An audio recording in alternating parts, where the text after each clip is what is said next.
क्या last time हम लोग क्या पढ़े थे? हम लास्ट टाइम में पढ़ रहे थे सिंपल पेंडुलम, है ना? सिंपल पेंडुलम कोई पता नहीं कुछ पूरा। चलो हम लोग अभी जो हम लोग बात कर रहे थे वो हम लोग सब बात कर रहे थे एक्सपेरिमेंट के बेसिस पे, ठीक है? हम लोग जब एक्सपेरिमेंट के बेस पे काम कर रहे हैं तो जितने भी एक्सपेरिमेंट हैं हम लोग सब उनकी बात कर रहे हैं। अब एक्सपेरिमेंट में मैंने आपको दो एक्सपेरिमेंट करवा दिए थे। एक एक्सपेरिमेंट हमारा क्या था, वर्नियर कैलिपर्स का, और दूसरा जो एक्सपेरिमेंट था वो था हमारा स्क्रू गॉज का, ठीक है? वर्नियर कैलिपर्स और स्क्रू गॉज का हमने कर रहा है। उसके बाद में नेक्स्ट जो हमारा था वो हमारा था सिंपल पेंडुलम। सिंपल पेंडुलम, ठीक है? ये अगर हम लोग सिंपल पेंडुलम को देखें, हम लोगों ने सिंपल पेंडुलम एसएचएम में भी पढ़ा था, ठीक है? जब हम लोग सिंपल हार्मोनिक मोशन कर रहे थे तब हमने इसे पढ़ा। इसके बारे में क्या कहा जाता है? इसके बारे में कहा गया कि मान लो मेरे पास में एक पेंडुलम है, जिस पेंडुलम का कुछ ना कुछ मास है और जिसकी लेंथ की है, ठीक है? लेंथ इसके सेंटर ऑफ मास है। अगर मैं इसे हल्का सा डिफ्लेक्शन करके छोड़ दूं, हल्का सा डिफ्लेक्शन करके छोड़ दिया, डिफ्लेक्शन करके छोड़ने पर मान लो मैंने इसे थीटा डिग्री का डिफ्लेक्शन दे दिया, तो अब ये क्या करेगा, ये वाला पेंडुलम ये ऐसे ऐसे आता जाता है, ऐसे जाएगा, ऐसे जाएगा, ठीक है? बार बार अपने पाथ को रिटेन करेगा या बार बार अपने पाथ को दोहराएगा, ठीक? तो अगर मैं इसको टाइम पीरियड की बात करूं तो इसका टाइम पीरियड होता है T=2π/L/. अगर मैं इसकी स्क्वायरिंग करूं, दोनों साइड मान लो स्क्वायरिंग करूं, तो यहाँ हो जाएगा T², यहाँ हो जाएगा 4π², यहाँ हो जाएगा L/G। सिंपल से मेरा ये हो गया, ठीक है? अब देखो, अगर हम इसमें ये कह सकते 4π क्या है, कांस्टेंट है, ये पूरा कांस्टेंट, तो हम ये कह सकते हैं T² है वो डायरेक्टली प्रोपोर्शनल किसके है, L। तुमसे जो आएगा एक्सपेरिमेंट में जो ग्राफ पूछा जाएगा, अब ग्राफ किस किस के बीच में रहेगा, एक तरफ तुम्हारा T² रहेगा और एक तरफ तुम्हारी लेंथ। तो देखो अगर मैं यहाँ पर T² की बात करूँ तो T² का मतलब ये है, अगर एक साइड T² है तो इस पूरे की पावर क्या है, 1। L पर भी पावर क्या है, 1। अगर ऐसा होगा तो ये जो बनेगा वो तुम्हारा कैसा बनेगा, स्ट्रेट लाइन कर्व होगा, ठीक है? ऐसे तुम्हारा स्ट्रेट लाइन कर्व आ जाएगा, यानी कि T² और L का जो T² और L में जो रिलेशन आएगा वो आएगा पूरी तरीके से स्ट्रेट लाइन कर्व।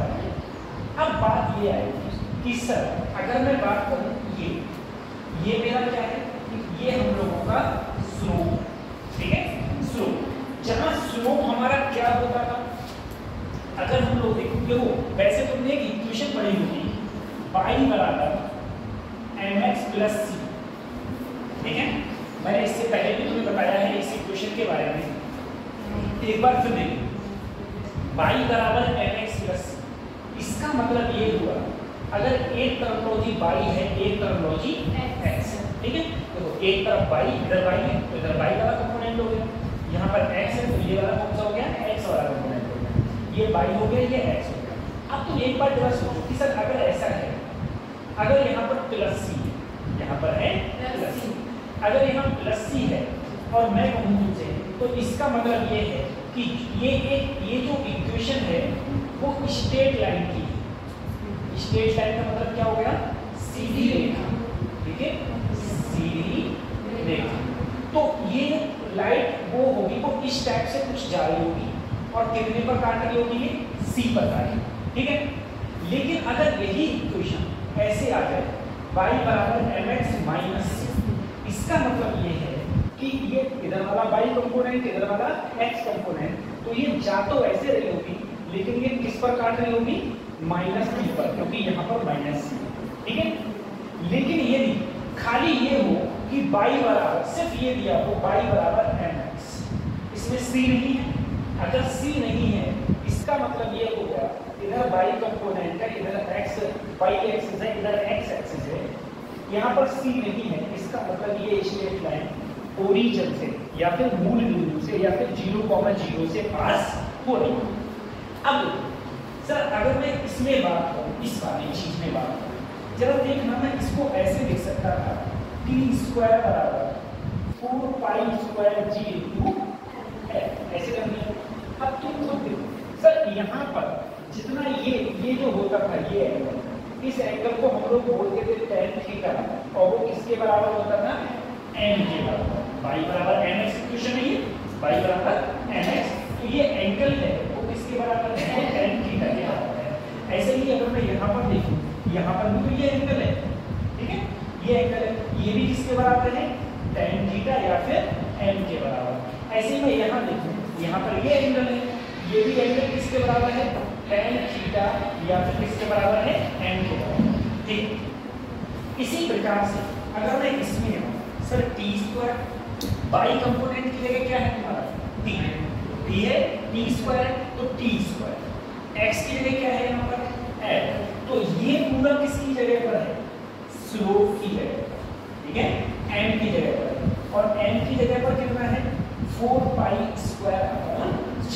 इसका मतलब जो यहाँ पर ये स्लोप है, या फिर स्लोप को ही हम लोग tan थीटा बोलते हैं, tan थीटा ही तुम्हारा क्या है?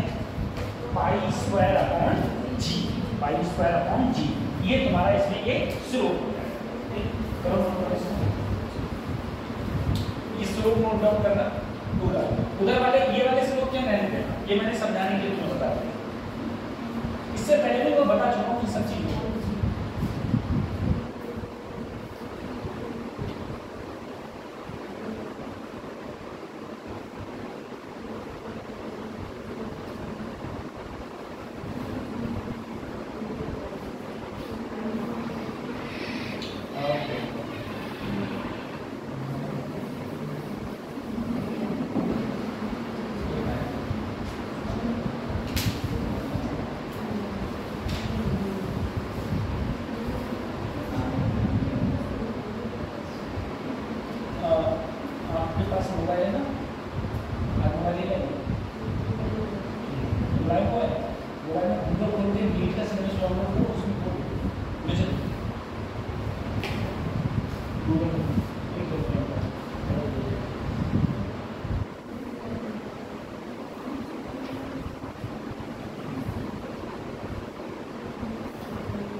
इसके बाद में देखो एक एक्सपेरिमेंट, नेक्स्ट एक्सपेरिमेंट जो है सिंपल पेंडुलम के बाद, वो है मीटर स्केल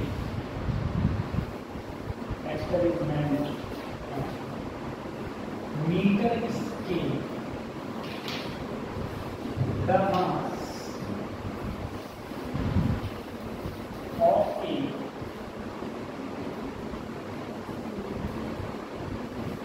गिवन ऑब्जेक्ट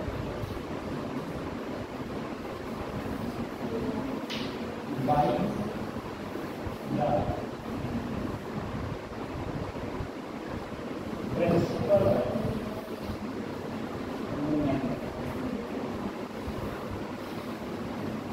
चल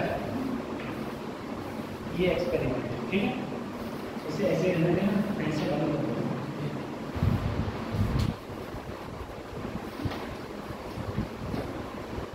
अब देखो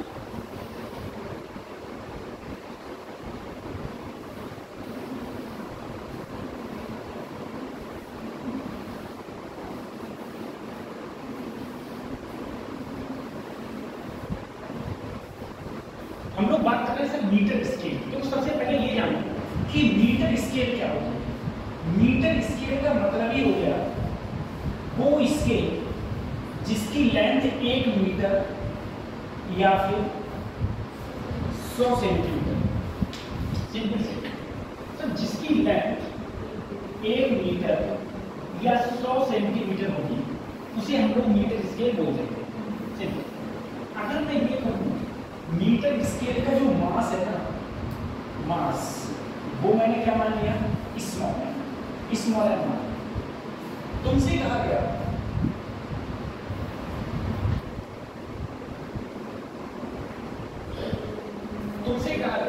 इसके मूवमेंट ऑफ इनर्शिया से क्या फाइंड आउट करना है, इसका मास, ठीक है। अब देखो ऐसा है कोई भी अगर कोई भी मीटर स्केल होता है, मैंने तुम लोगों को मोमेंट ऑफ इनर्शिया बताया, ठीक। एक बार मैं तुमको और बता दे रहा हूँ जिससे थोड़ा याद हो। Moment of inertia,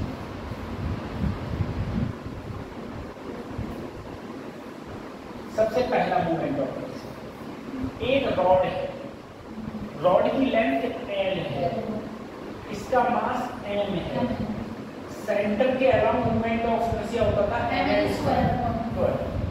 last corner के अराउंड मोमेंट ऑफ इनर्शिया होता था m², इसके अराउंड मोमेंट ऑफ इनर्शिया होता था 0। उसके बाद में मैंने कहा रिंग का सेंटर के अराउंड मोमेंट ऑफ इनर्शिया होता था mr², डायमीटर के अराउंड मोमेंट ऑफ इनर्शिया होता था mr²/2, ठीक है। रिंग के बाद में आता था डिस्क का सेंटर के अराउंड मोमेंट ऑफ इनर्शिया होता था mr²/2, डायमीटर के अराउंड मोमेंट ऑफ इनर्शिया होता था mr²/4। उसके बाद में सॉलिड स्फीयर, ठोस गेंद का सेंटर के अराउंड मोमेंट ऑफ इनर्शिया होता था 2/5 mr², ठीक है।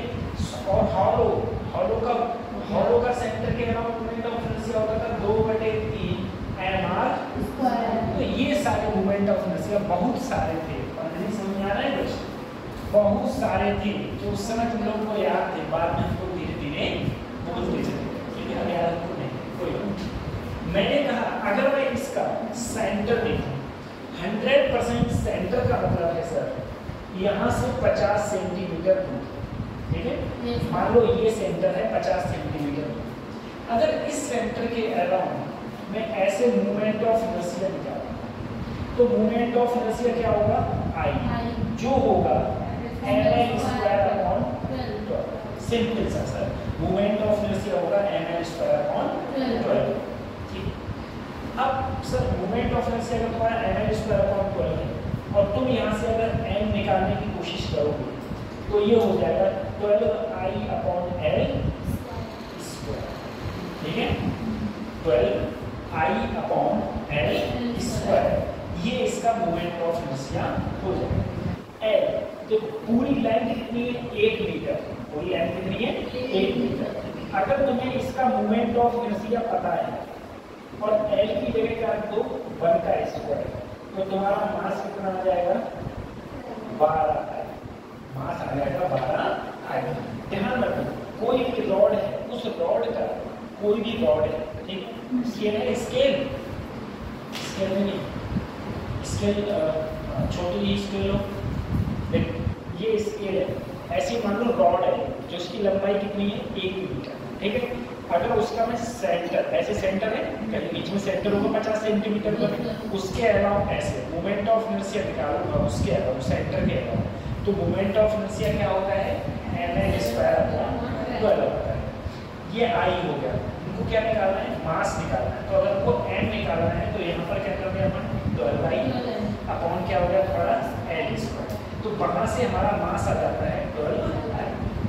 एक चीज और, अगर मैं किसी कॉर्नर के अराउंड मूवमेंट ऑफ इनर्शिया निकालूंगा, इसलिए कॉर्नर हो गया, इसके अराउंड जो मूवमेंट ऑफ इनर्शिया होता था वो हो जाएगा I centre of mass plus M R square. लेकिन यहाँ से लेके यहाँ तक की अगर ये पूरी दूरी को मैं एल मानूं तो ये आधी क्या होगी L/2। तो यहाँ पर होगा ml²/4 या तो ऐसे कर दो सर L/2 का होल स्क्वायर। ठीक है, सेंटर के अराउंड मोमेंट ऑफ इनर्शिया क्या होता है ml²/12 प्लस ml²/4। एलसीएम लिया 12 आया ml², यहाँ पर 3ml², 3 और 1 4 ml²/12, यानी कि क्या आया ml²/3। इस थ्योरम को, इसको एक थ्योरम बोलते हैं। ये थ्योरम कौन सी होती है? Parallel axis theorem. ठीक है, ये पैरेलल एक्सिस थ्योरम। तो तुमको ये याद करना है कि तुमसे जो क्वेश्चन पूछा जाएगा सर, तुमसे क्वेश्चन किस टाइप से पूछा जाएगा? क्वेश्चन से तुमसे ये कहेगा कि कोई तुमको रॉड दे देगा, उस रॉड में सेंटर के अराउंड क्या पूछ लेगा तुमसे? Moment of inertia.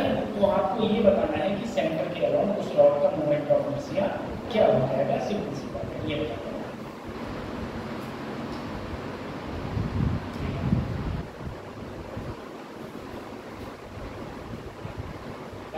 खाना खाया है?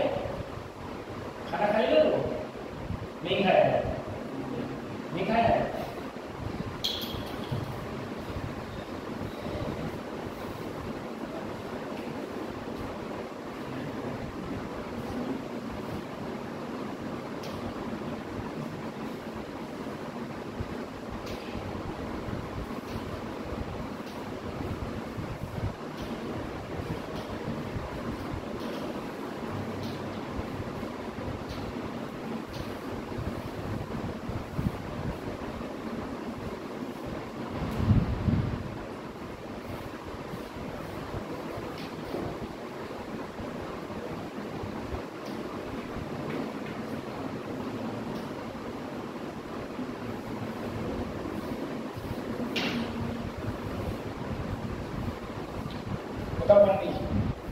ये स्केल, ठीक है, स्केल का इसके अलाउंड अगर ये घूम रही है, ठीक है, ये ऐसे अगर घूम रही है, इसकी लेंथ L है, इसका मोमेंट ऑफ इनर्शिया क्या होगा?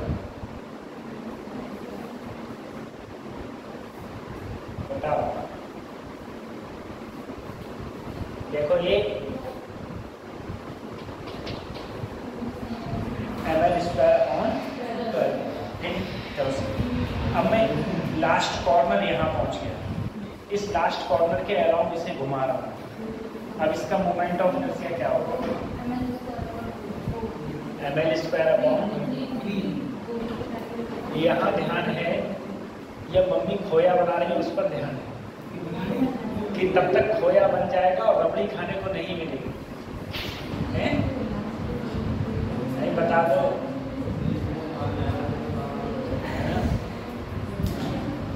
ये छाया तो सब चेक कर जाती होगी, है नहीं? कहना सर अपने यहाँ रह रहा है, गांव रहता होगा तब तो एक एक कटोरा लेके आ गए सभी बच्चे खत्म। है ना? तो वही तो मोमेंट ऑफ इनर्शिया आपको याद करना। दूसरी चीज सर, अगर कभी भी ध्यान रखो, कभी भी नहीं, गांव में ऐसा काफी होता है। गांव में तुम्हें पता होगा हड़िया होती है, हड़िया, हड़िया जानते हो? दूध होता है, दूध होता है। अरे शहर के लोग क्या जाने, बात तो यही है। गांव में जो दूध, शहर में तुम क्या करते हो? दूध उबालने के बाद में चीनी डाली पी गए, वो दूध नहीं होता है। दूध गांव में होता है हड़िया में, नीचे कंडे से लगाए जाते हैं, क्यों कंडे? उसके बाद में वो 10 कम से कम 6-7 घंटे तक उबलता है दूध। हाँ, फिर उसको शाम को पिया जाता है। तो वो दूध का जो मजा है ना? हाँ, इसके बाद तो उसकी ना वो मलाई होती है, वो हमको बहुत अच्छी लगती है। तो हम इधर देखते थे, मम्मी नहीं, वो छत पे रहती थी हड़िया, हम रहने वाले, हम नीचे ग्राउंड फ्लोर पर रहते थे। देख के खा जाते थे। मम्मी डेली सोचती थी बिल्ली खा जाती है। एक दिन मम्मी ने लगे हाथ में पकड़ लिया। देखो इसकी लेंथ मान लो तुम एल है, ठीक है, ध्यान रखना। अगर मैं इसके अराउंड मूवमेंट ऑफ इनर्शिया देखूं, इसके अराउंड मूवमेंट ऑफ इनर्शिया 0 होता है, काहे 0 होता है उसका रीजन बताता हूं।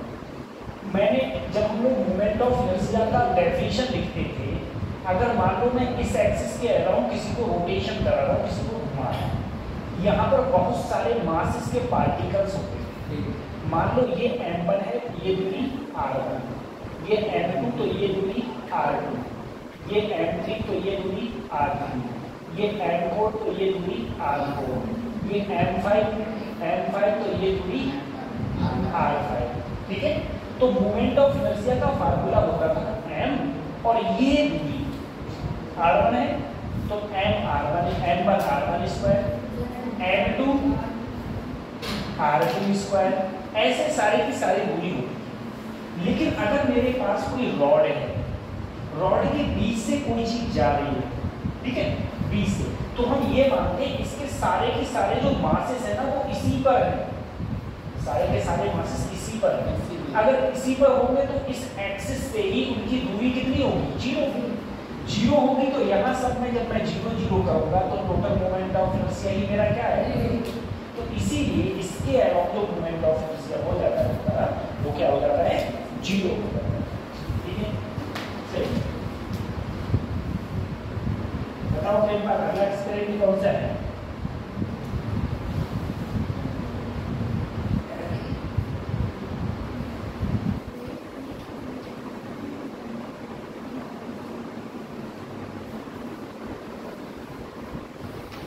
सोने वाले ये पेपर में लगा कर तो देखें पुराना ये कल पेपर में तो वही है ना। ये चलो इसके आंसर की सेट कर देंगे।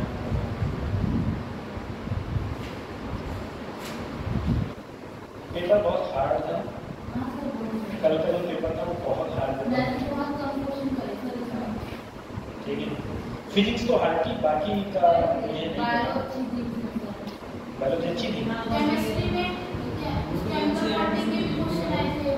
अच्छा, हाँ तो वो मैं मैम को बता दिया था उसके क्वेश्चन।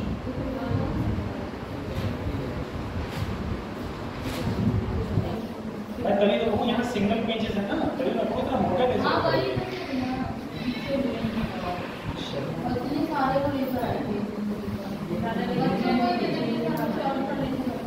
बच्चों को दे देते हैं, ये नहीं क्या बोले बोले लेकिन क्या करोगे? लिखेंगे 10 रुपये किलो, बोलो इसे ओपन करो।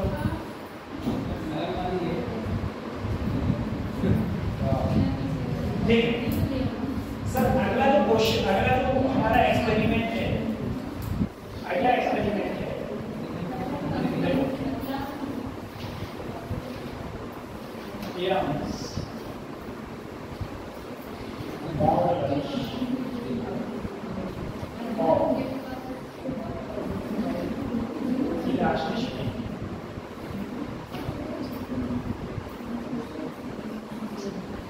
of the material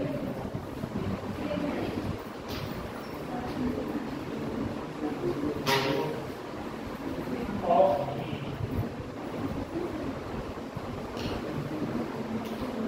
metallic particles। देखो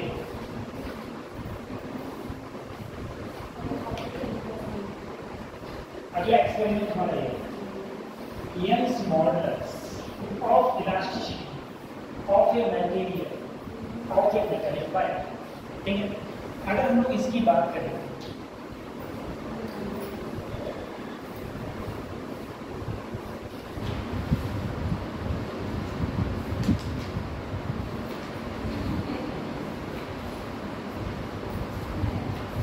सबसे पहले देखो ऐसा है, अगर हम लोग बात करें कोई भी चीज है, अगर हम उसे पकड़ के खींचते हैं तो 100% उसकी लेंथ में क्या हो जाता है? इंक्रीमेंट हो जाता है, या उसकी लेंथ बढ़ जाती है, ठीक है, उसकी लेंथ बढ़ जाती है। उसके बाद में तो उसी चीज पे इसमें ये कहा गया है, लेकिन इसमें क्या लिया गया है, इस एक्सपेरिमेंट में लिया गया है सिर्फ मेटेलिक वायर। अब देखो सर, मेटेलिक वायर का मतलब ये है, मेरे पास कोई एक वायर है, ठीक है, कोई भी एक वायर है, उसकी इनिशियल लेंथ मैंने मान ली स्मॉल है, इनिशियल लेंथ मान ली स्मॉल। अब देखो अगर मैंने क्या किया, इसके नीचे मैंने कोई एक वेट रखा, ठीक है, कोई वेट रखा, पहले इसकी इनिशियल लेंथ ये थी।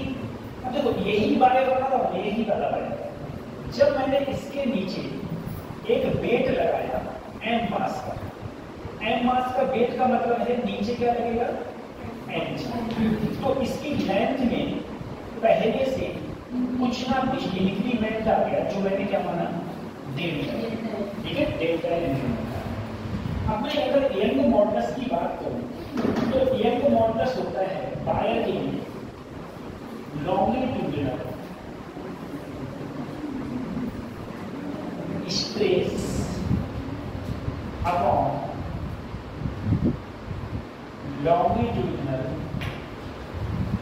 स्ट्रेस, ठीक है सर। स्ट्रेस का फार्मूला होता है फोर्स और इसका cross section area. Longitudinal strain होता है डेल्टा एल अपॉन ये, ठीक है। अगर नीचे वाला ऊपर जाएगा तो y बराबर एफ एल अपॉन ए डेल्टा है, एफ एल अपॉन ए डेल्टा है।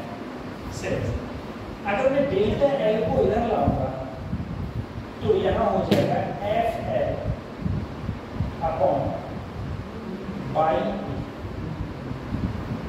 F L upon by A, ठीक है, ये हो जाएगा।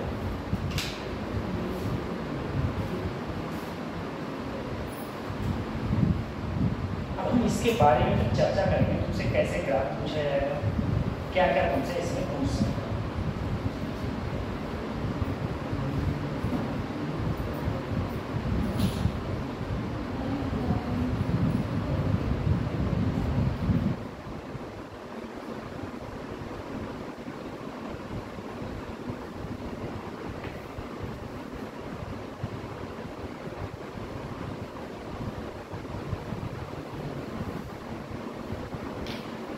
माइक सही है, कभी धीरे से बोलो, गला फटना नहीं पड़ता, आराम से कभी कोई दिक्कत नहीं। आप अपने पापा से बोलते ना बेटा इसके लिए, क्या नहीं ये माइक ले बहुत। एक मुझे टीचर है फिजिक्स पढ़ाते थे, विनय राज, चलो सुबह से शाम तक पढ़ाते थे, जैसे तुम्हारे बाबा पढ़ाते हैं, सुबह सवेरे उठ के चले जाते हैं। कितने बजे से होता है पहला बैच? 5 बजे। भगवान कसम, मुझसे कोई 5 बजे उठने को गए, मैं उसकी जगह मैं नहीं उठने वाला कोई जिंदगी में। तो पता है इस समय मेरा पहला बैच 10:30 बजे से होता है, मुझे पूरा कॉन्फिडेंस होता है अपने आप पे, मैं उठ ही नहीं पाता हूँ। अगर मैं पहले अपना 8 बजे से कोई बैच रख लूँ ना तो आधे घंटे पहले बच्चे वेट करते हैं, सभी आते होंगे।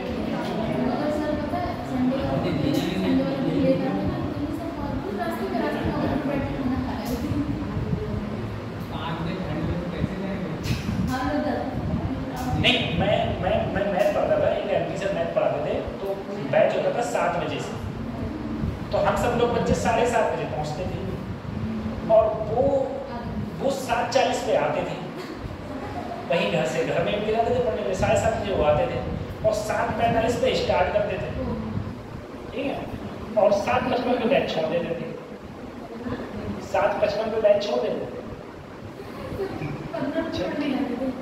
15 मिनट बने जाते थे हम लोग। प्रेजेंटेटिव सर जी को चले आया, एक घंटे में 40 मिनट ही पढ़ना। हाँ 40-45 मिनट। तो अपने फादर से कहना है ये लेडीज सही बता रहा हूँ बेटा, नहीं तो पता है अभी तो एक सही है आपके फादर की, आगे चल के आवाज़ चेंज हो जाएगी। बैठा रहना, इससे कतई नहीं बैठेगा, आज ही जाके फोटो खींच के ले जाना इसका हैं,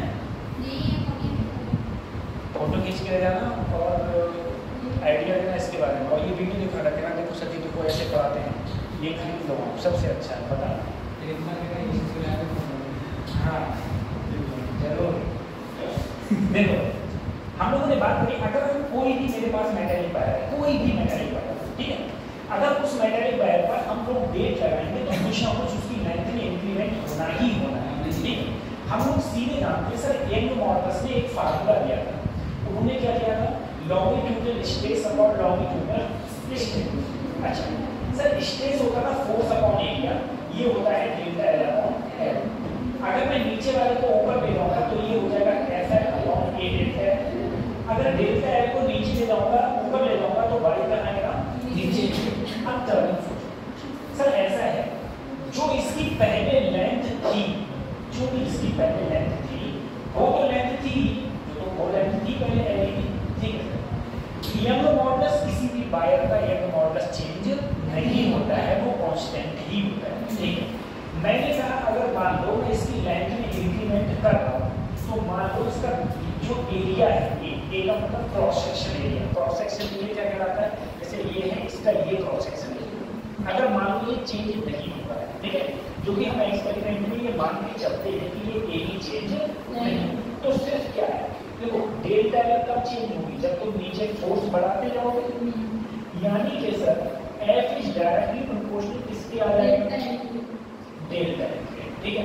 और वैसे मेरा क्या था, एफ बराबर एफ, अच्छा हाँ, एफ बराबर बाई ए ऊपर गया, by A upon L into delta F, ऐसे गया, ये उधर ऊपर गया और ये कहाँ गया, एल नीचे, ये। इसका मतलब अगर मैं कभी भी ग्राफ बना, अगर मैं एक तरफ से फोर्स को रखूं और एक तरफ अगर मैं डेल्टा एल तो एफ पर भी पावर 1, डेल्टा एल पर भी पावर 1, तो अगेन क्या बनेगा, स्ट्रेट। और यहाँ पर जो ये है इसे हम लोग बोलते हैं स्लोप। सर स्लोप क्या होगा, तो देखो एफ और डेल्टा एल के बीच में जो ये है वही तुम्हारा क्या बन जाएगा, स्लोप, जिसे बोलेंगे हम लोग by A upon L, by A upon L. L क्या है, एल तो तुम्हें पता होना चाहिए, एल क्या थी, initial length, initial length of the wire, किसी भी वायर की इनिशियल लेंथ। बाई क्या था, यंग मॉडुलस, यंग मॉडुलस, ठीक है। ए क्या था, क्रॉस सेक्शन एरिया, ए था तुम्हारा cross section area, cross section area था, ठीक है। और जो बचा डेल्टा एलोंगेशन,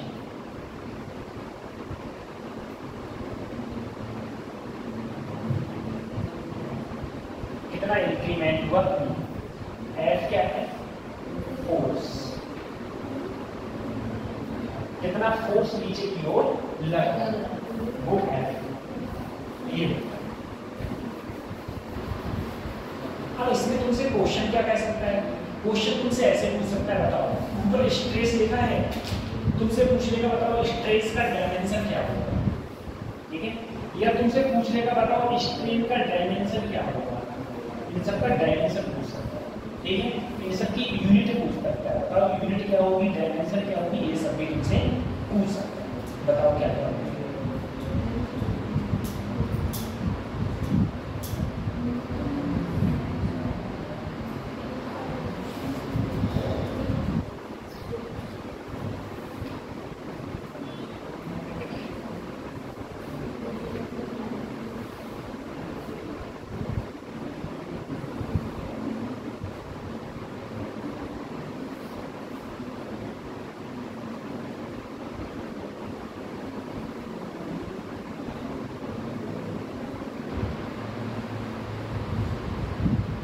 ये डायमेंशन होगी स्ट्रेस, ठीक है। अगर इसकी यूनिट की बात आएगी तो न्यूटन पर मीटर स्क्वायर, ये किसकी डायमेंशन है, स्ट्रेस की, ठीक है। तो फोर्स का क्या होता है, M F T minus area की एल स्क्वायर, ठीक है, ये ऊपर जाएगा तो ये माइनस। अगर मैं बात करूँ स्ट्रेन की, स्ट्रेन का होता है डेल्टा एल अपॉन और ये यूनिट लेस होता है और डायमेंशन लेस भी होता है। जब यूनिटी नहीं होगी तो डायमेंशन कहाँ से होगी? ठीक है, यूनिट लेस और डायमेंशन लेस दोनों होता है, यूनिट लेस और डायमेंशन लेस। ठीक है, अब याद रखना फोर्स और डेल्टा एल, यानी कि फोर्स जो लग रहा है वो, और डेल्टा एल का मतलब हो गया इलॉन्गेशन। इन दोनों के बीच में जो स्लोप जो बना है ना, जो लाइन बनी है, इनका जो स्लोप होगा वो बाई ए अपॉन एल लिखेंगे, बाई ए अपॉन एल। अब सब क्वेश्चन, एक तो मैंने तुमसे क्वेश्चन कह दिया कि तुमसे या तो डायमेंशन पूछ लेगा या फिर यूनिट पूछेगा, वो भी किसकी, स्ट्रेस की या फिर स्ट्रेन, सिंपल सी बात है।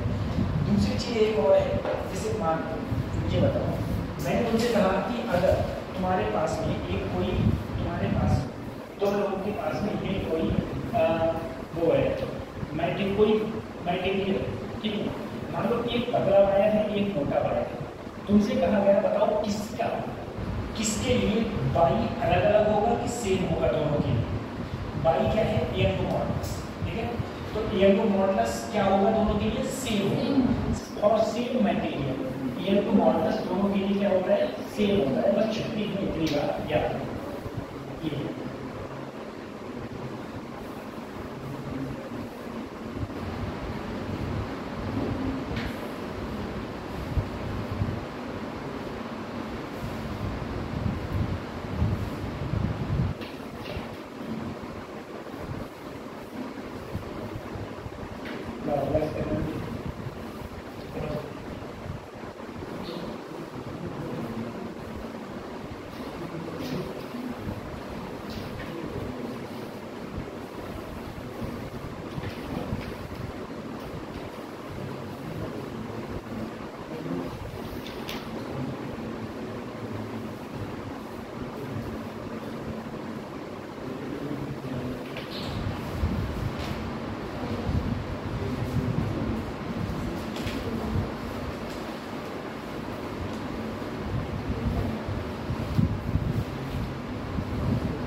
लोग इस पर आते हैं।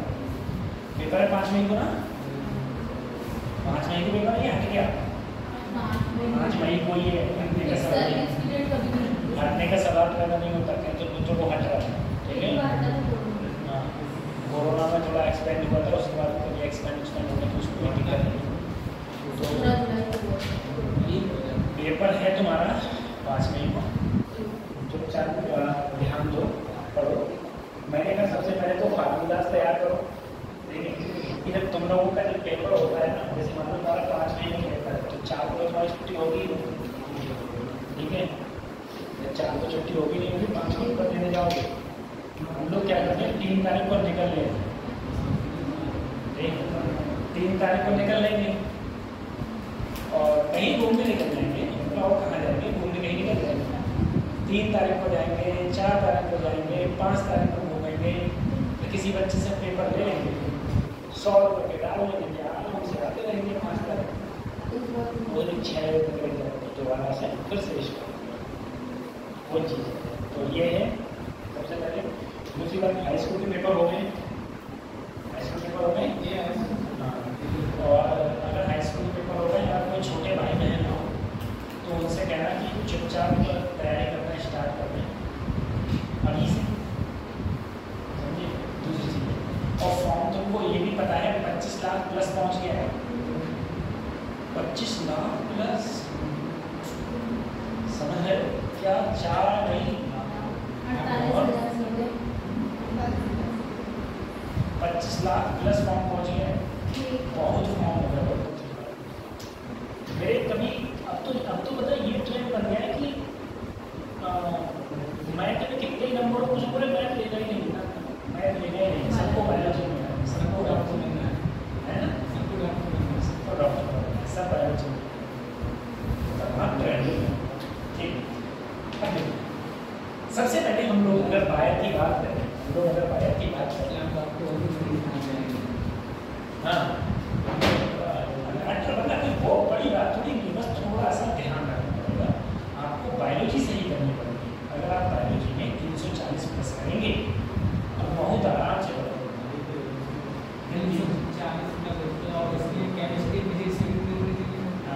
340 केमिस्ट्री फिजिक्स में 120 वैसे ज़्यादा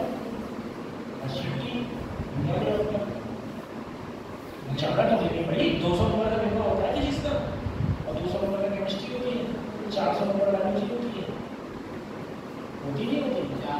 तो तुम लोगों का जो पेपर से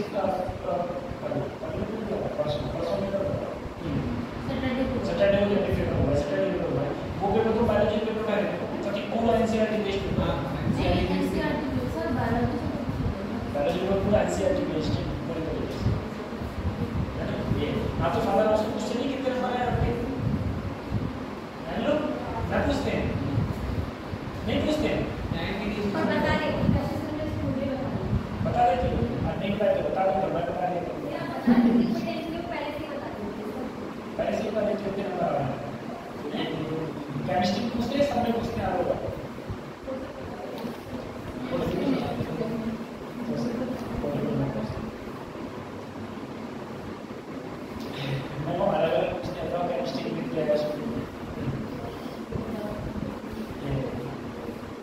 सबसे बड़ा दुख दर्द होता है कि टीचर का बच्चा होना, सबसे बड़ा दुख दर्द है, क्योंकि जितने उसके मिलने वाले सब टीचर, वो भी जो घर पे आएगा और बेटा क्या करते हैं, तो वो दिक्कत बहुत होती है। वही चीज, दूसरी देखो, हम लोग बात करते हैं resistivity of the material of a given using by a metre bridge.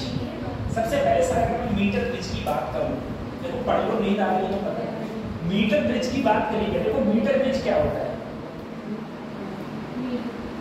Metre bridge, metre bridge इस टाइप से होता है। तो मीटर ब्रिज कौन से प्रिंसिपल पर आधारित है, वो है व्हीटस्टोन ब्रिज, ठीक है, व्हीटस्टोन ब्रिज पे ही मीटर ब्रिज डिपेंड करता है। सबसे पहले सोचो, किसी एक अननोन रेजिस्टेंस को फाइंड करने के लिए हम लोग मीटर ब्रिज का यूज करते हैं। अगर मैंने यहाँ पर एक रेजिस्टेंस लगा दिया, एक रेजिस्टेंस मैंने यहाँ रखा, ठीक है, उसके बाद में यहाँ पर ये दोनों के बीच की दूरी 1 मीटर, प्रॉपर 1 मीटर, ना ज्यादा ना कम, पूरा 1 मीटर, ठीक है, 1 मीटर। इसको मैंने एक पतले से वायर से ऐसे कनेक्ट कर, किसी पतले से वायर से ऐसे इसको कनेक्ट, उसके साथ में यहाँ हमने लगा दी बैटरी,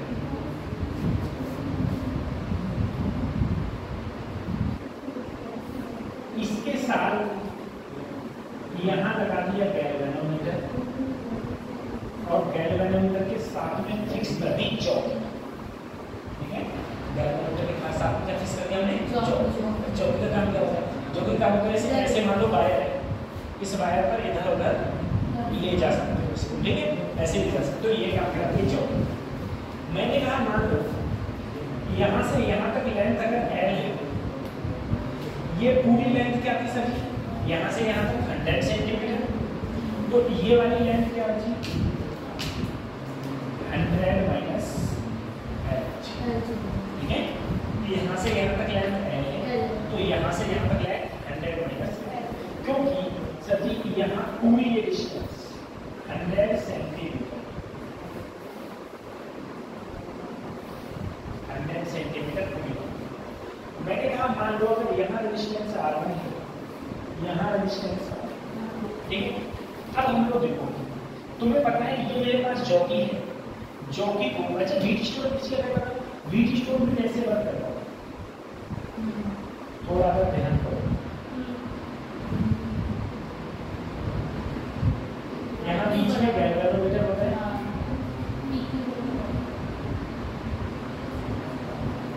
यस, लेकिन R1 R2 R3, तो इसमें होता था कि यहाँ से करंट जाता था, अगर यहाँ और यहाँ पोटेंशियल सेम है तो गैल्वेनोमीटर में करंट ही फ्लो नहीं होता था, और गैल्वेनोमीटर में करंट फ्लो नहीं होता था, इसका मतलब ये हो गया R1 अपॉन R3 के दो चाहे R2 अपॉन, इन दोनों का रेशियो क्या होता था, सेम होता, ठीक है।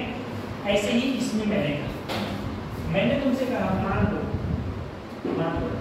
सर इसका रेजिस्टेंस है R1, यहाँ रेजिस्टेंस है R2, अब मैंने इस जॉकी को ऐसे ओरिएंटेट किया या ऐसे घुमाया अगले पीछे ऐसे, जिससे कि इसके अंदर डिफ्लेक्शन कितना लिखा है 0। अगर इसके अंदर डिफ्लेक्शन 0 लिखाएगा, इसका मतलब है जितना पोटेंशियल यहाँ है उतना ही पोटेंशियल, ठीक है।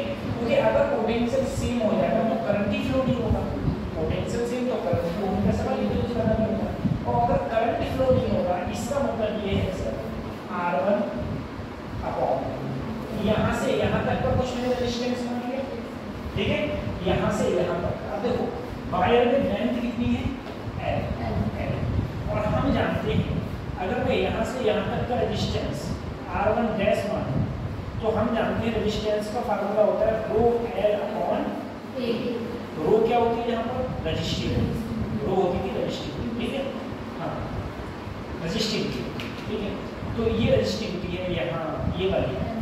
अगर मैं ऐसे ही इधर वाले को R2 डैश मानूं तो ये हो जाएगी रो 100 माइनस L अपॉन A, पूरा का पूरा क्रॉस सेक्शन एरिया सेम है, जितना क्रॉस सेक्शन एरिया यहाँ है उतना ही क्रॉस सेक्शन एरिया यहाँ, कोई दिक्कत नहीं है। तो अगर मैं चाहूँ यहाँ पर R1 और यहाँ से यहाँ तक मैंने क्या माना R1, उधर कहा मैंने R2 और यहाँ कहा R2, R1 ऐसे ही R1 इसकी जगह लिख दिया rho L upon A, R2 rho 100 minus L upon, देखो सर ये जब ऊपर जाएगा तो A से A कट जाएगा, रो से रो कट जाएगा, तो बचेगा R1 अपॉन L 100 माइनस ये बचेगा, ठीक है, ये हमारा ये बचेगा। अब अगर मान लो तुमको कोई भी इनमें से कोई एक अननोन रेजिस्टेंस निकालना है, जैसे मान लो तुम्हें अगर तुम्हें R2 निकालना है तो 100 माइनस L और R1 अपॉन, तो तुम क्या निकाल सकते हो, ये वाला रेजिस्टेंस को हम लोग फाइंड आउट कर सकते हैं। अब दूसरी चीज सुनो, अगर तुम्हें R1 भी पता है और R2 भी पता है, ठीक है, R1 भी पता है और तुम्हें R2 भी पता है, और तुम्हें अगर निकालना है, ठीक है, R1 भी पता है और R2 भी पता है, और तुम्हें अगर L निकालना है, ठीक है, तो L बराबर क्या हो जाएगा 100 minus L R1 upon R, ठीक है। और ये हाँ ये मेरी L आ गई, यहाँ पर ये L आ गई, ठीक है। L आने के बाद अगर मुझे यहाँ से यहाँ तक का रेजिस्टेंस पता चल जाए, यहाँ से यहाँ तक रेजिस्टेंस हमको पता चल जाए, तो हम क्या रखेंगे, हमें L पता है, क्रॉस सेक्शन एरिया पता है, रेजिस्टेंस पता चल गया, तो हम वहाँ से क्या निकाल सकते हैं, resistivity R1 dash A upon, ठीक, इसे उतारो, इसको भी और उतारो,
मच्छर तो नहीं काटते हैं रात में? बहुत काटते हैं। और मच्छरदानी में लेते हो तो लगा देंगे एक मच्छर को ज़्यादा है तो नहीं आती है। अरे तो मगर ना तुम दुनिया कैसे नहीं आती है? एक मच्छर से तुम्हारा क्या हो जाएगा?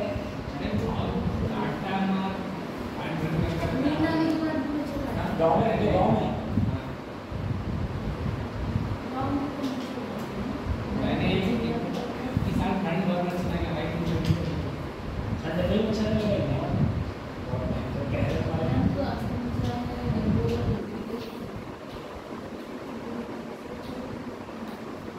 पहले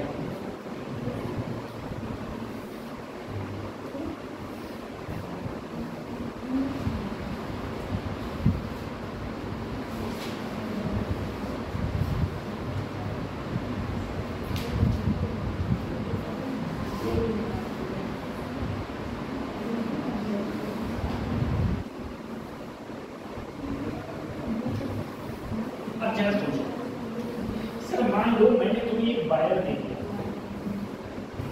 एक वायर, ठीक है? दूसरा एक्सपेरिमेंट क्या है?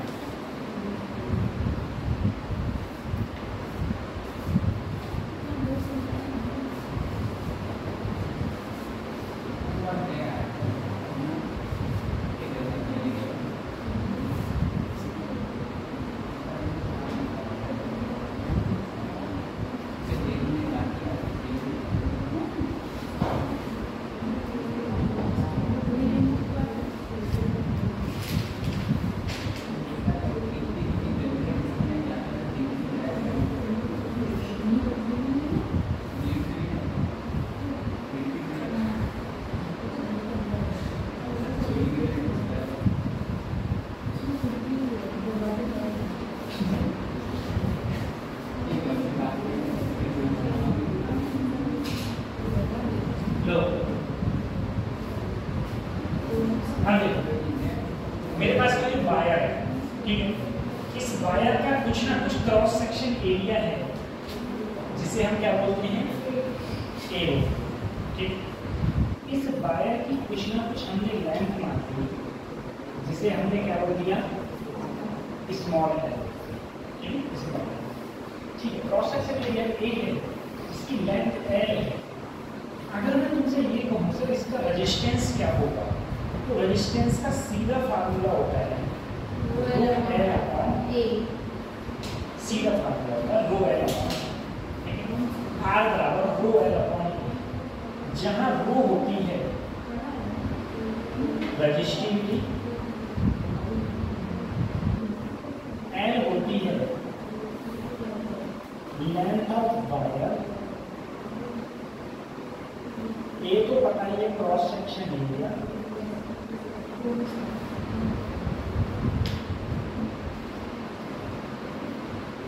आर हो गया resistance,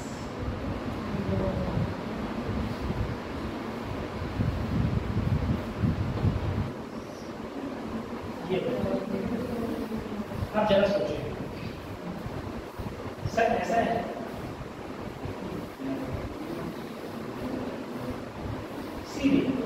the resistance of the wire according to ohms। अब ohms लॉ के अकॉर्डिंग सर मैंने कहा मेरे पास ohms लॉ क्या था? ohms ये कहता है कि B is directly proportional to I, यानी कि जितना ज्यादा तुम वोल्टेज देखो उतना ज्यादा क्या होता है? करंट। लेकिन अगर मैं यहाँ पर डायरेक्टली प्रोपोर्शनल हटाऊं तो एक कांस्टेंट आता है जिसे बोलते हैं लोग आर, ठीक है? अगर मैं आर बराबर लिखूं तो हम ऐसे भी लिख सकते हैं, आर बराबर क्या होता है? B upon I. अगर मेरा आर कांस्टेंट हो, आर हो कांस्टेंट, इसका मतलब ये है एक तरफ बी और एक तरफ आई, तो जो स्लोप बनेगा वो ऐसे है, और जो ये स्लोप है यही क्या दिखाएगा? आर दिखाएगा या फिर क्या दिखाएगा? टेन। तो देखो बी और आई, तो एक तरफ बी एक तरफ आई, क्या बचा r, जो बचता है वही तो स्लोप होता है, वही स्लोप क्या हो गया r, या फिर क्या हो गया tan थीटा। ये कौन सा बात था, ये तुम्हारा दिया था। अब ओम ने ये बात बताई, सब बोले बिल्कुल ठीक है कोई बात नहीं है, लेकिन जब लोगों ने रियलिटी प्रैक्टिकल किया तो इन्होंने देखा कि स्लोप तो कभी भी स्ट्रेट लाइन आ ही नहीं रहा, ठीक है, स्लोप किसमें आ रहा था, कर्व में आ रहा। तो अगर स्लोप कर्व में आ रहा था तो उन्होंने इसको नाम दिया नॉन ओमिक, ठीक है। नॉन ओमिक लॉ में बोले बी डायरेक्टली प्रोपोर्शनल आई, बोले बिल्कुल सही, ओम्स ने ये बताया था, बोले बिल्कुल सही, बिल्कुल यही बताया था। बोले बराबर का हटाओ तो आर आएगा, बोले बिल्कुल आएगा, आर हो गया, आई हो गया। लेकिन इन्होंने कहा यहाँ आर इन्होंने कांस्टेंट ही कहा था, ये बोले आर तो कांस्टेंट है ही नहीं, आर कांस्टेंट है ही नहीं, आर कांस्टेंट नहीं। अब आर कांस्टेंट के लिए बोले तो बोले सबसे पहले दो चीजें लिखो, एक लिखो कंडक्टर और एक लिखो सेमी कंडक्टर। बोले कैसे, बोले कंडक्टर में टेम्परेचर बढ़ाओगे तो रेजिस्टेंस बढ़ेगा, टेम्परेचर बढ़ाओगे तो रेजिस्टेंस बढ़ता है, और बोले रेजिस्टेंस क्या हो जाता है, आर डैश बराबर R naught 1 plus alpha into delta. लेकिन सेमी कंडक्टर में टेम्परेचर बढ़ाओगे तो रेजिस्टेंस कम होता है, और जो रेजिस्टेंस कम होता है वो हो जाता है R dash 1 minus alpha into delta. Delta की क्या है, चेंज इन टेम्परेचर, टेम्परेचर का चेंज। अल्फा होता था linear coefficient of thermal, thermal linear coefficient होता, अल्फा थर्मल लीनियर कोएफिशिएंट होता था। आर नॉट क्या था तुम्हारा, इनिशियल रेजिस्टेंस, ठीक है, आर नॉट है तुम्हारा इनिशियल रेजिस्टेंस, इनिशियल रेजिस्टेंस। तो अगर मैं नॉन ओमिक के लिए देखूंगा, एक तरफ बी और एक तरफ आई, तो ग्राफ कुछ ऐसे होगा, ठीक है, ग्राफ कुछ कर्व होगा, ठीक है। और इस कर्व ग्राफ पर अगर किसी भी पॉइंट पर मैं कोई टेंजेंट ड्रॉ करूँ तो वो उस समय का क्या दिखाएगा, रेजिस्टेंस, वो उस समय का रेजिस्टेंस दिखाएगा। एक बार ये ग्राफ मैं फिर से बताऊंगा, आप लोग ये नोट करो।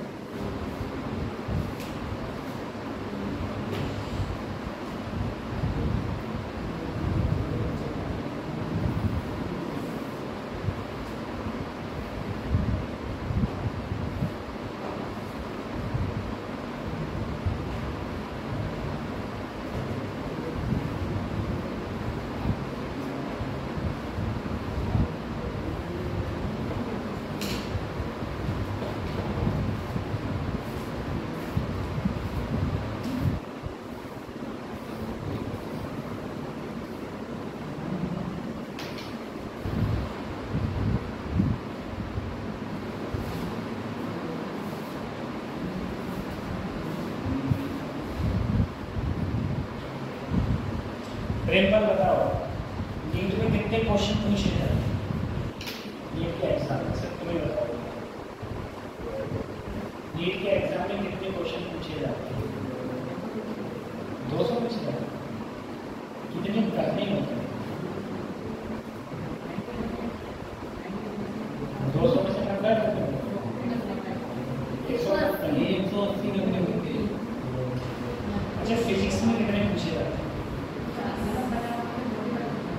50 में से 45 कैसे कैसे करते होते हैं, ठीक है, 2 सेक्शन होते हैं, 35 से 15 में से और 35 में से जितने चाहो उतने कर सकते हो। नेगेटिव होती है, नेगेटिव कितनी होती है, अच्छा नेगेटिव कितनी होती है,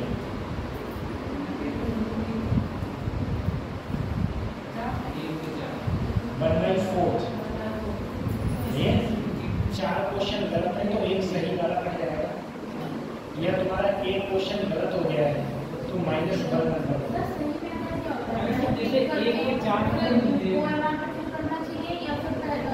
जैसा सुविधा हो जाए। मैंने तो हमेशा ऐसा किया है, पहले पूरा पेपर सॉल्व कर लिया, उसके बाद में गोला बनाना सर स्टार्ट। कहते हैं कि पहले गोला बना करो मगर इससे टाइम लग जाता कौन कहते हैं पहले गोला बने तो अपने अपने सुविधा के अनुसार है। मेरा मेरा मेरी नहीं, मेरी एक चीज़ है कि मैंने जितने भी पेपर दिए हैं आज तक कभी ऐसा हुआ ही नहीं मेरे साथ में कि मेरा टाइम कम पड़े।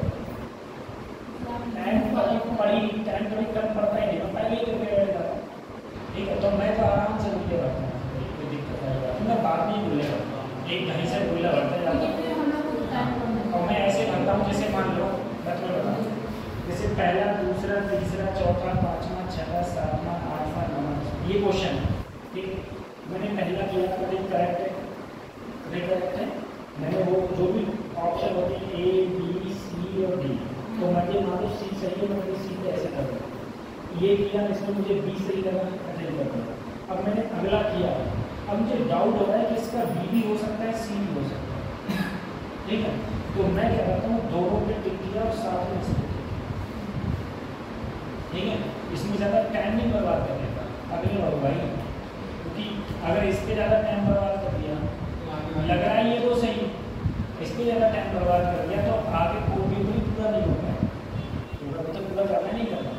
उसके बाद में फिर ऐसे बढ़ते गए जो अब जो कतई नहीं आ रहा है उसे कतई छोड़ दिया, कतई छोड़ ही दिया।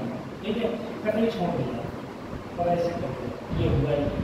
ठीक है, फिर आगे बढ़ते गए। अब मान लो जब मेरा पूरा पेपर हो गया, अब मुझे दिख रहा है कि मेरे पास टाइम भरपूर है OMR शीट फिल करने का। मैंने ये जो कतई सही थे वो पहले कर दिए, अब मैं इस पे आया, अब मैंने इसमें देखा इन दोनों पे कौन सा सही कर रहा है। ठीक है, फिर उसमें से जो सही आया फिर इसे काट दिया और उसे कर दिया। फिर ऐसे सारे करते चले, गोल्डन करते साथ में चला जाता। फिर देखा, फिर टाइम बचा है। अब मुझे ये लगता है ऐसे मान लो 7वां क्वेश्चन है, मेरे से हुआ भी नहीं है। मैंने ऑप्शन में बनाए 4 ऑप्शन से मेरा कोई सा सही नहीं आया, कोई सा सही नहीं आया। ठीक है, मैंने सॉल्व किया लेकिन चारों में से कोई सा नहीं आया, तो मैंने क्या किया, गुल्ला बनाया, उसके बाद में टिक कर दिया। ठीक है, जिससे कि अब मैं इस वाले पे नहीं जाऊँगा, इन्हें करने के बाद में जब ये पूरा हो जाएगा मैं इस पर जाता देखता हूँ कि मैंने इसमें सही करा था तो इसमें सही ऑप्शन कर दिया। इतने में टाइम बीत जाता है, इनको करने में टाइम नहीं होता। इनके पास में और ये और पेपर अटेम्प्ट करना बहुत बड़ी चीज़ है। सब सारे के सारे क्वेश्चन पे पहुँचना, सारे के सारे क्वेश्चन को सॉल्व करना भी अपने आप में होना ही होना चाहिए। अगर नहीं होगा तब भी काम खराब।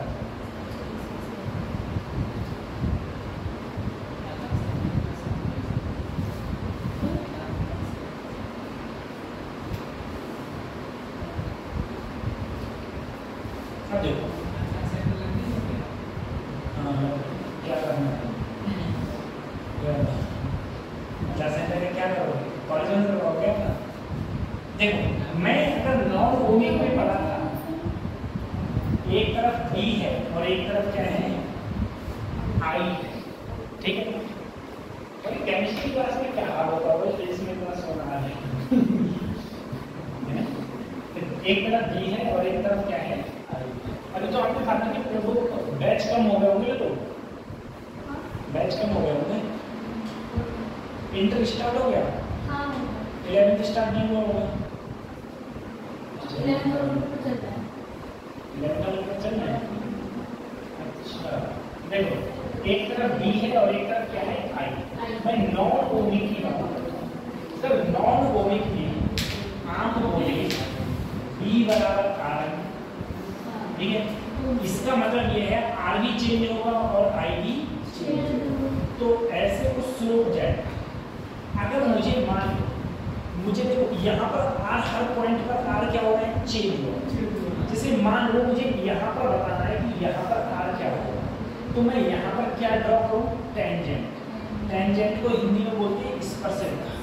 ठीक है, कोई मैंने स्पर्शरेखा ड्रॉ करी तो यहाँ पर जो स्लोप आया वो इस पॉइंट का क्या आया, रेजिस्टेंस। अब जैसे मान लो सर मुझे इस पॉइंट पर देखना है, तो इस पॉइंट पर क्या ड्रा कर दो, टेंजेंट। ठीक है, तो यहाँ पर जो स्लोप आया वही तुम्हारा क्या आया, यहाँ पर रेजिस्टेंस R2 है, तो यहाँ पर क्या आया, रेजिस्टेंस R2 है। ठीक है, ये चीज है। दूसरी चीज एक और है, जरा मुझे बताओ, अगर मैं किसी भी वायर पकड़ के खींचता हूं तो उस वायर का क्या चेंज नहीं होता? वॉल्यूम है। देखो उसकी लंबाई भी चेंज होगी और उसका क्रॉस सेक्शन एरिया भी क्या होगा? चेंज होगा। ठीक है, उसका वॉल्यूम भी चेंज होगा और उसका क्रॉस सेक्शन एरिया भी चेंज होगा। जो सॉरी वॉल्यूम चेंज नहीं। अब चलो तुम देखो सर, अगर मैं देखूं रेजिस्टेंस, मान लो मेरे पास एक वायर है, उस वायर की कुछ लेंथ लेगी मैंने, ठीक है, क्रॉस सेक्शन एरिया ए, मैंने पकड़ के इसे खींचा, अब इसकी लेंथ क्या मान ली? एल, क्रॉस सेक्शन एरिया क्या मान लिया? ए, ठीक है।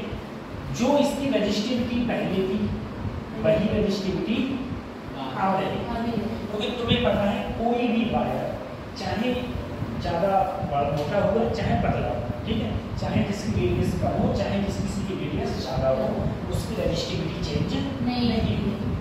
अगर मैं पहले रेजिस्टेंस माना मैंने R, तो तुम बोले सर रो एल अपॉन,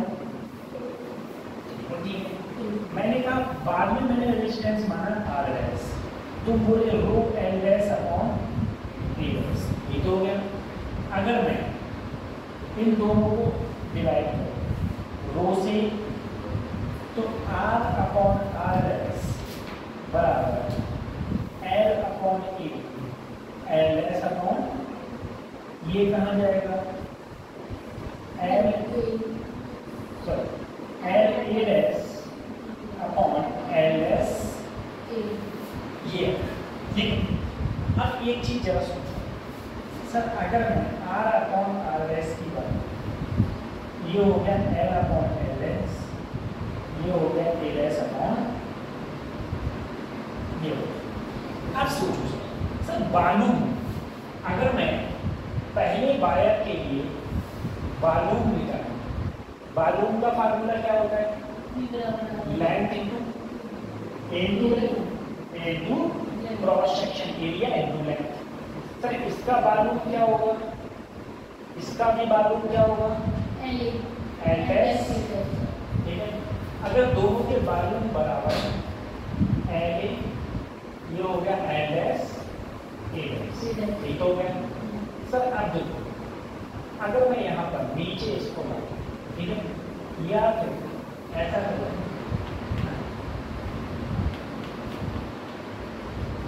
सही, L S, L upon L S, तो यहाँ हो जाएगा एल एस अपॉन, ठीक है, L upon L S upon. और तुमसे अगर ये कहा जाए कि यदि तुम्हारी लेंथ है ना, वो क्या हो जाए? n टाइम्स हो गए, n times of original length, original length की n गुना होता है, ठीक है। n गुना का मतलब है सर, एल एस जो होता है ना, वो n into L, n into, देखो n गुना हो गई, एल की n से गुना कर दो, तो इसका मतलब ये है सर, एल, इसका मतलब ये है, इसको इधर लाओ, एल अपॉन एल एस की वैल्यू क्या होगी? 1/, ठीक है, एल अपॉन एल एस की वैल्यू क्या हो गई? 1/n। अब जरा इसमें R upon R S, L upon L S की वैल्यू 1/n। सही, और देखो यहाँ देखो, एल अपॉन एल एस इसी की वैल्यू 1/n है, और यही क्या है? ए एस अपॉन, और यहाँ पे क्या है? ए एस अपॉन, तो ये हो गया आर अपॉन आर एस, यानी कि आर एस की वैल्यू होगी एन स्क्वायर, ठीक है, एन स्क्वायर,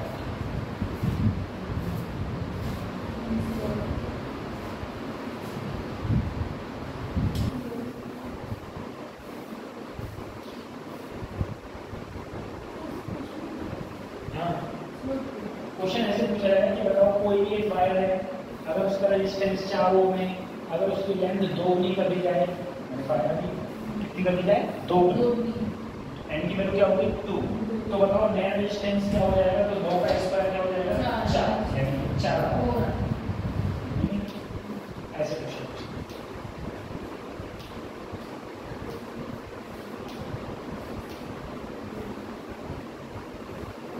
देखिए अगला क्वेश्चन है,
versus angle of incident and rectangular prism. अब एक प्रिज्म लो,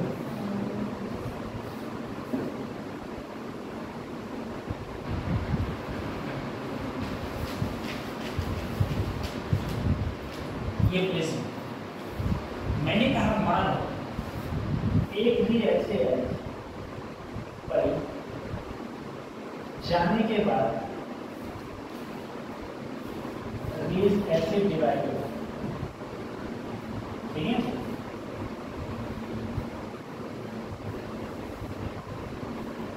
ऐसे रेज डिवाइड हो, कितने भागों में डिवाइड होगी 7। सबसे कम डेविएशन रेड का, सबसे ज्यादा वायलेट का, बीच में कौन सा होता है, बीच में ग्रीन। ओ ये लो, रेड वायलेट और बीच में क्या होता है, ठीक है। ये ऐसे मैंने डेविएशन में थोड़ा पहले पढ़ाया था इसको, ठीक है, उस समय मैंने कराया। अच्छा, इसके बाद में अगर मैं इसको अच्छे से बताऊं डेविएशन वाले चैप्टर से, तो अगर मैं ऐसे कहूँ कि मान लो इसकी एक रे ऐसे आई और ऐसे चली, पहले जहां रे पड़ी नॉर्मल एंगल क्या माना, जहां पर दोबारा रे पड़ी एंगल ऑफ प्रिज्म ए, ठीक है, एंगल ऑफ प्रिज्म ये वाला माना R1 और ये वाला R2, तो और ये वाला अगर मैं E माना, मैंने तुमसे कहा था R1 प्लस R2 किसके बराबर होगा, A के बराबर, ठीक है। और जो डेविएशन होता है वो होता है I plus E minus I plus E minus क्या होता था, minus R, I plus E minus A. I plus E या तो ये होगा। हाँ, यही होता है सर, इसमें लिखा हुआ है। हाँ ये होता है, कहाँ लिखा है ना? हाँ हाँ सही, आई प्लस ई माइनस ए। अगर मैं कहूँ फॉर मिनिमम डेरिवेशन,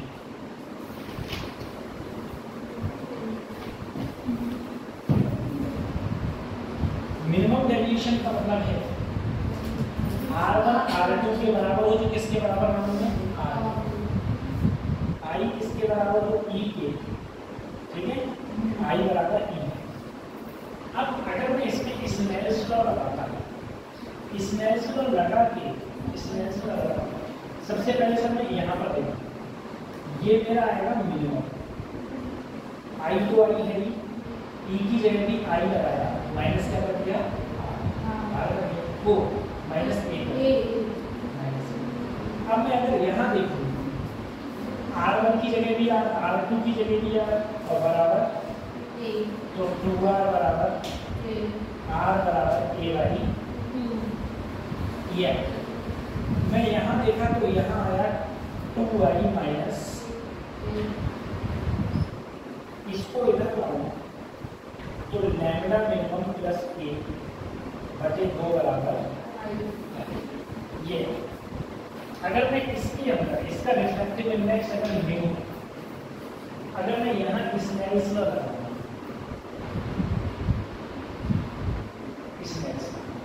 तो इधर अगर हवा है, एयर है, तो एयर का रिफ्लेक्टिव इंडेक्स 1 और यहाँ एंगल है आई बराबर म्यू साइन, तो म्यू बराबर हो जाएगा साइन आई अपॉन साइन सर साइन आई की वैल्यू जो है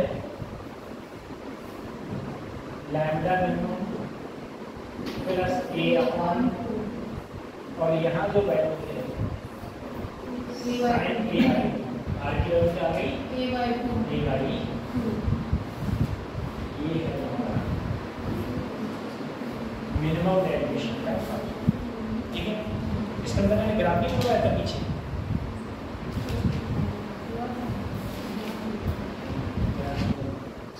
ये मिनिमम डेरिवेशन बता दें।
नीट के पेपर के बारे में कहाँ घूमने जाओगे? घूमने तो जाओगे नहीं जाओगे,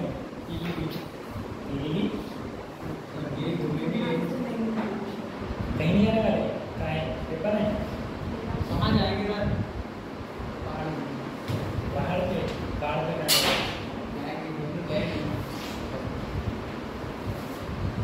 अच्छा बच्चे कुछ हायर स्टडी में स्टडी करते हैं, हम जब मैं IIT में था तो उस समय क्या होता था, एक ऐप था, उस ऐप के माध्यम से बताया बच्चों, वहाँ पर क्या होता है, एक क्वेश्चन करने का मैंने इससे पहले बताया कि 154 रुपये मिलते हैं। तो 154 रुपये मिलते हैं मतलब आराम से एक बच्चा अगर रात में ही बैठे थे, दिन में तो टाइम नहीं मिलता है, तो मान लो किसी ने 20 क्वेश्चन कर दिए 3000 रुपये, ठीक है, और इतने क्वेश्चन तो 2-4 घंटे में आराम से हो जाता है, तो पैसा कितना रहा हो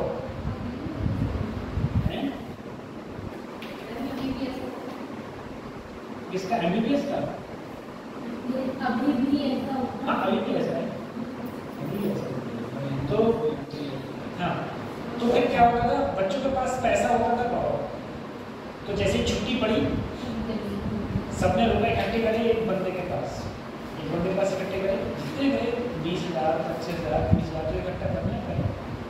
उसके बाद वही फ्लाइट की टिकट करता था, 12 से निकल रहे घूम करके आ रहे हैं।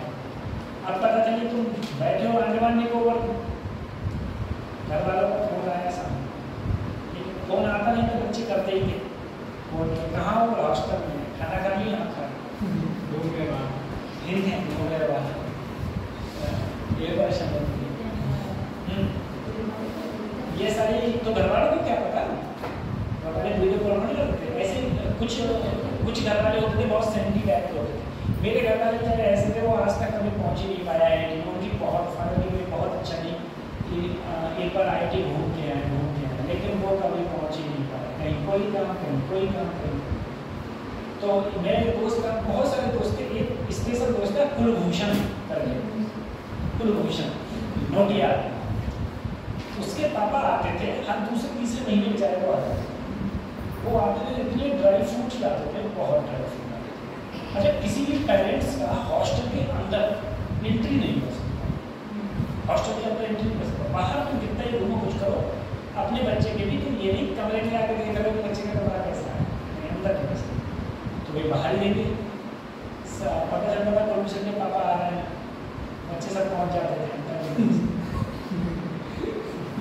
अंकल जी नमस्ते, तो ठीक है, अंकल जी देखते थे उसको, तो उसके पास में अगर समझो 7-8 किलो ड्राई फ्रूट्स आते, तो वो उसके यहाँ पर ऐसे मिली कि उसके कमरे तक 100 ग्राम भी पहुँच पाता, उससे पहले खत्म, जिसको जो हफ्ते पड़ता वो ही वो अपने कमरे पर लिया, और वो बहुत बार मना करता था अपने खाने से कि मत लाया करो, ये सब खा जाते हैं नोच से, लेकिन उसके बाद कहीं कोई बात नहीं, कोई तो खाता है, तो वो खूब लाता है।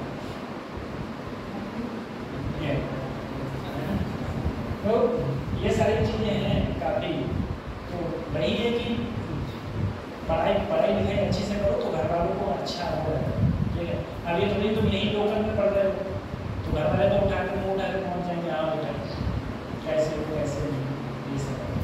अच्छा, पेरेंट्स को एंट्री हॉस्टल में इसलिए देते, क्या पता तुम्हारा बच्चा कैसे हाल में, अब तुम तो हो बहुत पैसे वाले, और हॉस्टल है तो हॉस्टल हो गया, अब तुम देख रहे हो तो तुम कह रहे हो कि बताओ यहाँ पर ये फैसिलिटी नहीं है, ये फैसिलिटी नहीं है, ये नहीं है, वो नहीं है, ठीक है, अपने बच्चे को डांट रहे हो, ये कर रहे हो, इसलिए बोले अंदर आओ ही मत, तुम बाहर करो, बाहर घूम लेते हैं। और जो पेरेंट्स चाहते थे उनके लिए रूम अलाउड होता है, और बहुत VIP रूम भाई, इसमें बाहर AC थे, इसमें सब कुछ लगे होते थे, TV सब कुछ आराम से, खाना वाना सब VIP, और हॉस्टल अलग अलग होते थे, फॉरेन कंट्रीज के जो स्टूडेंट होते थे उनके लिए हॉस्टल अलग था, गर्ल्स अलग थे, बॉयज अलग था, हर ईयर बाई ईयर अलग अलग हॉस्टल।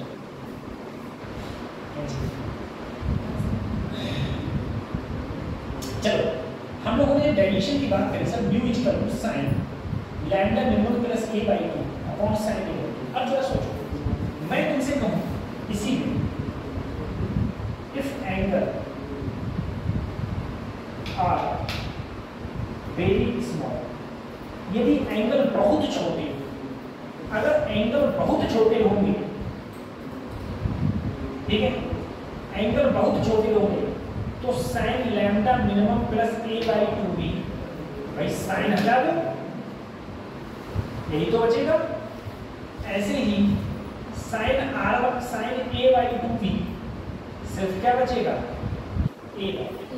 अगर एंगल बहुत छोटे होंगे तब, ठीक है, और अगर एंगल बहुत छोटे हैं तो म्यू ऐसे ही इधर बचा से lambda minimum plus A by 2 और यहाँ बचा ए बाई 2 से ए की मल्टीप्लाई न्यू ए लैम्डा मिनिमम प्लस, अगर मैं लैम्डा मिनिमम की बात करूँ न्यू ए माइनस,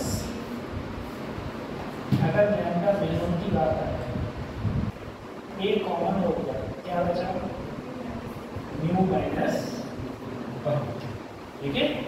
अगर एंगल बहुत छोटा, अगर तुझसे कहा जाए एंगल भी स्मॉल है तो क्या लगेगा लैम्डा मिनिमम बराबर ए न्यू माइनस 1, और तुमसे अगर कहा जाए वैसे डेफिनेशन का फार्मूला क्या होगा तो mu is equal to sine lambda minimum plus A by 2 upon sine A by, ठीक है।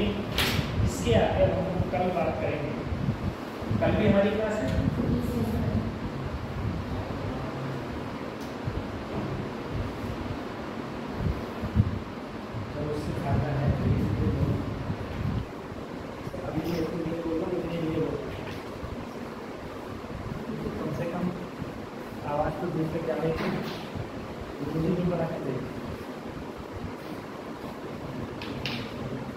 आप फोटो खींच के ले जाना इसका, ठीक है लोग, और क्या।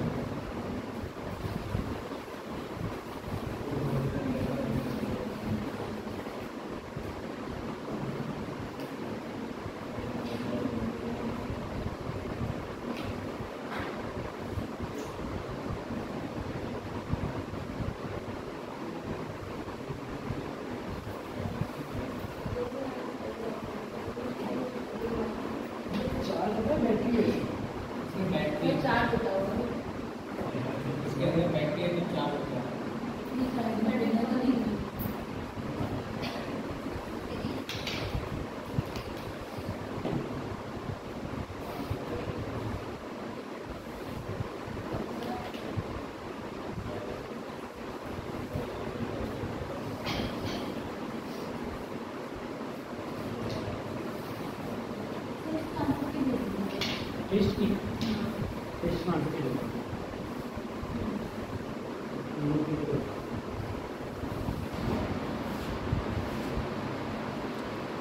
चेक कर लेना उसका कितने नंबर आए, कॉपी चेक कर लेना।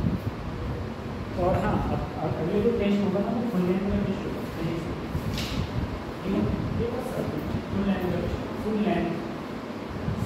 फुल लेंथ मतलब पूरी फिजिक्स पूरी केमिस्ट्री, वो पूरी फिजिक्स 11th 12th मतलब दोनों चीज़ें पूछी जाती हैं। और हमारा टाइम बढ़वा के 3 घंटा 15 मिनट होगा, ठीक है। वैसे तो ऑब्जेक्ट होता है 3 घंटे 20 मिनट का, 3 घंटा नहीं देते हैं, सब 15 मिनट